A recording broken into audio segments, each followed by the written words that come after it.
ध्यान दे भाई, अपनी किताब से गीतामृतम, गीता का अमृत नामक पाठ जो है सभी लोग निकालना है। ठीक है, पहला श्लोक देखो, पहला श्लोक देखिए। कर्मण्येवाधिकारस्ते मां फलेषु कदाचन मां कर्म फल हेतुर्भू माते संगोस्त्व कर्मणि, जिसका अन्वय है ते कर्मणि एव अधिकारः फलेषु कदाचन मां कर्म फल हेतु मां भूः ते अकर्मणि संगः मां अस्ति। अब देख लेंगे कठिन शब्द, इष्टानाम शब्दानाम व्याख्या, कठिन शब्दों की व्याख्या शब्दार्थ जिसको कहते हैं। ते तुम्हारी, ते तुम्हारी, अकर्मणि, ते तुम्हारी, कर्मणि, कर्म में, ठीक है ना, सप्तमी विभक्ति एक वचन, एव ही अधिकार, अधिकार है, यानी तुम्हारा कर्म में ही अधिकार है, तुम्हारा कर्म करने में ही अधिकार है। फलेषु कदाचन मां, कर्मों के फलों में कभी नहीं, अर्थात कर्मों के फलों में तुम्हारा कोई अधिकार नहीं, मात्र तुम्हारा कर्म करने का ही अधिकार है। ठीक, उसके फल में तुम्हारा कोई अधिकार नहीं। आगे देखो, मां कर्म फल हेतु हो,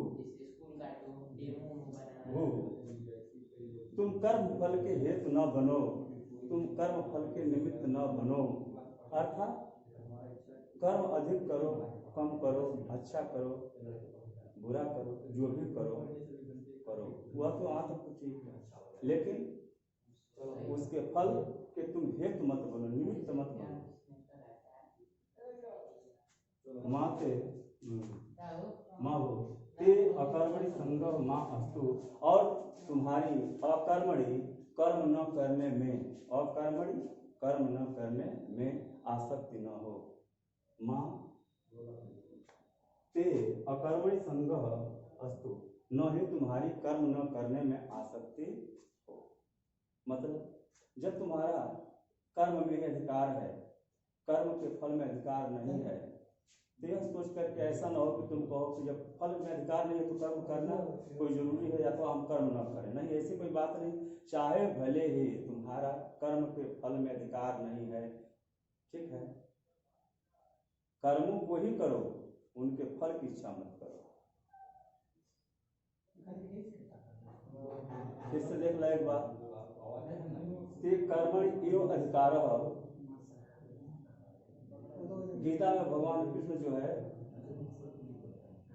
बता रहे हैं, अर्जुन के माध्यम से जो है संसार को उपदेश दे रहे हैं, ऐसे संसार के मानव, ऐसे संसार के मनुष्यों, कर्मणि एव अधिकारः ते कर्मणि एव अधिकारः, तुम्हारा कर्म में ही अधिकार है, अर्थात तुम्हारा कर्मों को करने में ही अधिकार है।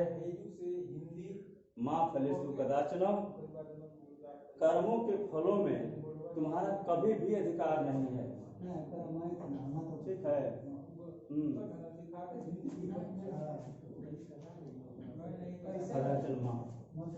कर्म फल हेतु मां भू, तुम कर्म फल के निमित्त मत बनो, तुम कर्म फल के हेतु मत बनो, अर्थात कर्म फल के प्रति तुम्हारी आसक्ति न हो। मां अकर्मणि संगः मां अस्तु, तुम्हारी जो है कर्म न करने में आसक्ति न हो, अर्थात मात्र तुम कर्म करो, तुम्हारा कर्म में ही अधिकार है, कर्म नहीं करेंगे ऐसा मत सोचो, तुम्हारी कर्म न करने में आसक्ति न हो। ठीक है ना। जोगस्था कुल कर्माणि संयम त्यक्त्वा धनंजय सिद्धि असिद्धेव समभूत्वा समत्वं योग उच्यते। देख लिया धनंजय, हे धनंजय, संयम त्यक्त्वा, आसक्ति को छोड़ करके, आसक्ति का अर्थ क्या होता है? किसी के प्रति अति झुकाव, अति लगाव ना। योगस्था कुरु कर्माणि, तुम योग में स्थित होकर, योग का क्या अर्थ होता है? योग, एक जगह तो भगवान ने कहा है कि योग कर्म कौशलम, कर्मों में कुशलता ही योग है, अर्थात दक्षता योग है। योग में स्थित होकर, हमें समझता हूं कि योग का अर्थ होता है दुख सुख के समय समभूतवा, सब में समान रह कर, ठीक रहेगा, ठीक है ना। योगस्था कुरु कर्माणि, तुम योग में स्थित होकर के, योग का अर्थ जो होता है पूर्ण मनोयोग से, पूर्ण मनोयोग से,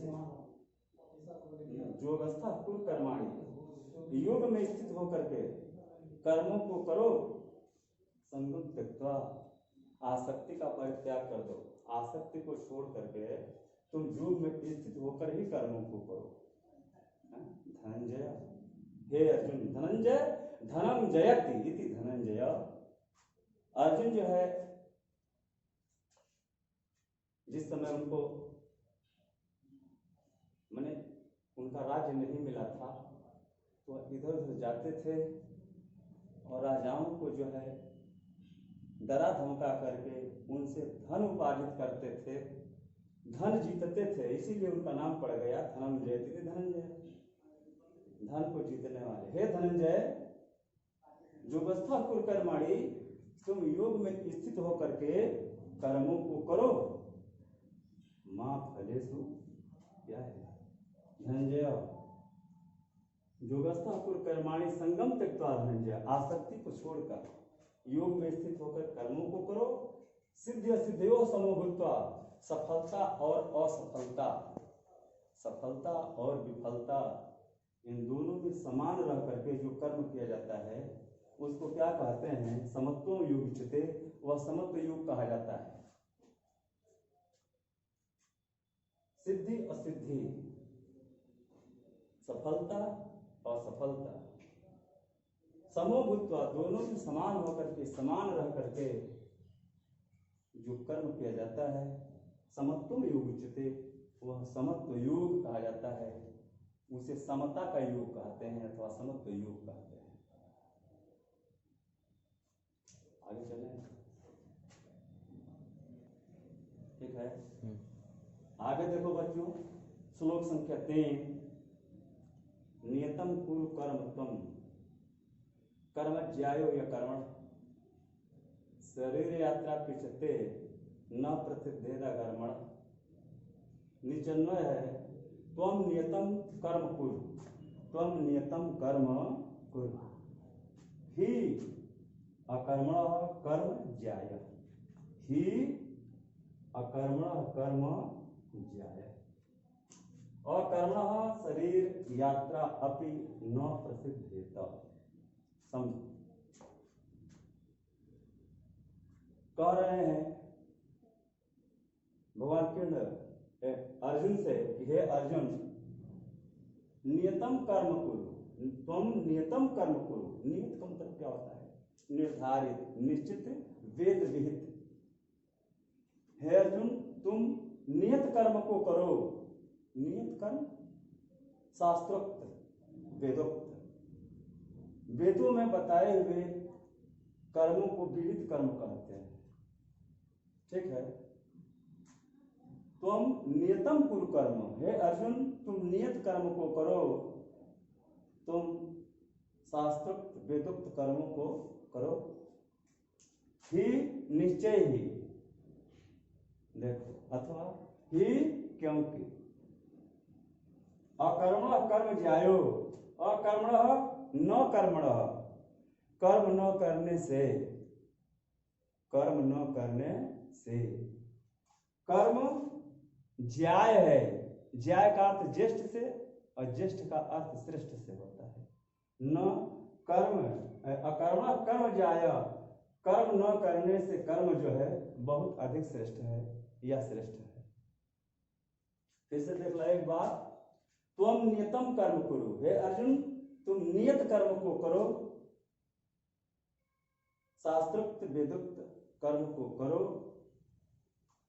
क्योंकि अकर्मण कर्म ज्यायः, कर्म न करने से कर्म करना अधिक श्रेष्ठ है। आगे नीचे वाली लाइन में देख लो, स्पष्ट हो जाएगा कि अकर्मण शरीर यात्रा की न प्रसिद्धेत, अकर्मण शरीर यात्रा भी न प्रसिद्धेत, क्योंकि कर्म न करने से, अकर्मण कर्म करने से ते तुम्हारी शरीर यात्रा भी न प्रसिद्धेत, सिद्ध नहीं हो सकती है। शरीर यात्रा, शरीर से यात्रा, शरीर की यात्रा, शरीर का हिलना डुलना, शरीर का चलना फिरना बिना कर्म के संभव नहीं है। समझ आ रहा है? अकर्मण शरीर यात्रा ते, अकर्मण शरीर यात्रा पे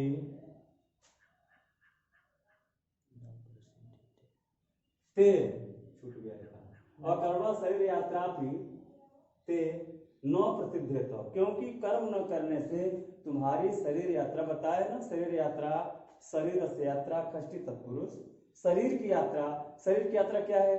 शरीर का हिलना डुलना चलना फिरना ही शरीर की यात्रा है। शरीर यात्रा अपि न प्रसिद्धेत, क्योंकि कर्म न करने से तुम्हारी शरीर की यात्रा, शरीर का हिलना डुलना चलना फिरना भी जो है न प्रसिद्धेत, सिद्ध नहीं हो सकता है, नहीं हो सकता है। कर्म न करने से शरीर का चलना फिरना भी दुर्भर हो जाएगा, मुश्किल हो जाएगा। इसलिए कर्म न करने से कर्म करना अधिक श्रेष्ठ है। समझा रहा है ना? आगे वाला श्लोक है, सक्ता कर्मणि अविद्वांसो यथा कुर्वन्ति भारत, कुर्यात् विद्वान तथा सक्त चिकीर्षु लोक संग्रहम। निचन्वय है, हे भारत, भरत से पत्तन कुमार भारत, हे भरत की संतान, भरत वही है, ठीक है ना, शकुंतला पुत्र। हे भारत, यहाँ पर संकेत जो है भरत अर्जुन के लिए है। हे अर्जुन, कर्मणि सक्ता अविद्वांसः, कर्म में आसक्त हुआ अविद्वान, मूर्ख, अविद्वान न विद्वान, जो विद्वान न हो मूर्ख, कर्मणि सक्ता, कर्म में आसक्त हुआ, और विद्वान पुरुष यथा कुर्वन्ति, जिस प्रकार से करते हैं, जिस प्रकार से कर्म को करते हैं, ध्यान से देख लेना। कर्मणि सक्ता, कर्म में आसक्त होकर के, और विद्वान अज्ञानी जन, ठीक है, अज्ञानी जन जिस प्रकार से कर्म करते हैं, नीचे दे रहा है, तथा असक्तः विद्वान लोक संग्रहम चिकीर्षु कुर्यात, उसी प्रकार से, तथा ठीक वैसे ही असक्तः विद्वान, आसक्ति रहित, असक्त विद्वान, आसक्ति रहित, आसक्ति का अर्थ होता है अति लगाव, अति झुकाव, तथा असक्तः विद्वान, ठीक उसी प्रकार से आसक्ति रहित विद्वान पुरुष जो है, लोक संग्रह करना चाहता हुआ, लोक संग्रहम चिकीर्षु, लोक संग्रह करने की, लोक संग्रहम चिकीर्षु कुर्यात, लोक संग्रह करे, लोक संग्रह, लोक कल्याण के लिए जो है आसक्ति, तथा असक्तः विद्वान लोक संग्रहम चिकीर्षु कुर्यात, उसी प्रकार से जो है असक्तः विद्वान, आसक्ति रहित विद्वान पुरुष को चाहिए कि लोक संग्रह करना या करने की इच्छा से, लोक संग्रहम चिकीर्षु,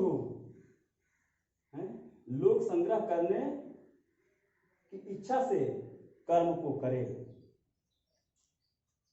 देख लो फिर से एक बार, हे भारत, हे अर्जुन, कर्मणि सक्ता अविद्वांस यथा कुर्वन्ति, कर्म में आसक्ति हो करके, कर्मणि सक्ता, जिस प्रकार से, हे भारत, हे अर्जुन, कर्मणि सक्ता अविद्वांस, कर्म में आसक्त रह करके अविद्वान लोग, अज्ञानी जन जिस प्रकार से कर्म करते हैं, उसी प्रकार से आसक्ति रहित विद्वान भी जो है लोक कल्याण करना चाहता हुआ कर्म को करे।